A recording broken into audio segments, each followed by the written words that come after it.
ആകാംക്ഷയ്ക്ക് വിരാമമിട്ട് ഐശ്വര്യ എത്തി. സിന്ദൂരം അണിഞ്ഞതിനു പിന്നിൽ 2 ലക്ഷ്യം. ചലച്ചിത്രമേളയുടെ റെഡ് കാർപ്പറ്റിൽ ഐശ്വര്യ റായിയുടെ വരവിനായി കാത്തിരിക്കുകയായിരുന്നു ആരാധകർ.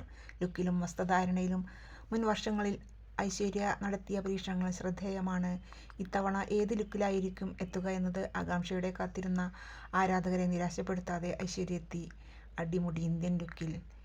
ദി ഹിസ്റ്ററി ഓഫ് സൗണ്ട് എന്ന സിനിമയുടെ പ്രദർശനത്തിന് മുന്നോടിയായി ഐവറി ടിഷ്യൂ സാരിയുടുത്ത് പരമ്പരാഗത ലുക്കിലാണ് ഐശ്വര്യ റെഡ് കാർപ്പറ്റിലെത്തിയത്. ഇടതുവശത്ത് റെഡ് കാർപ്പറ്റിൽ ഒഴുകിക്കിടക്കുന്ന വിധം സാരിയുടെ മുന്താണിയും വലതുവശത്ത് ഗോൾഡൻ വർക്കുള്ള ഐവറി ഷോളും സ്റ്റൈൽ ചെയ്തിരിക്കുന്നു.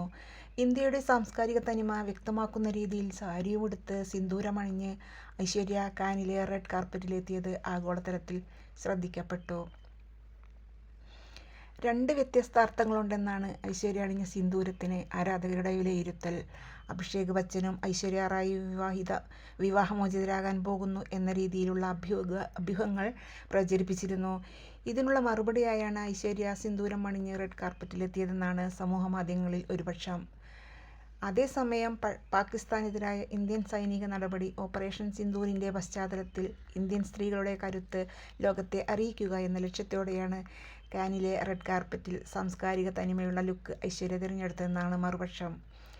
പ്രശസ്ത ഫാഷൻ ഡിസൈനർ മനീഷ് മൽഹോത്രയാണ് സാരി ഡിസൈൻ ചെയ്തിരിക്കുന്നത്. കഥുവ ബനാറസി ഹാൻഡ്ലൂം സാരിയാണിത്.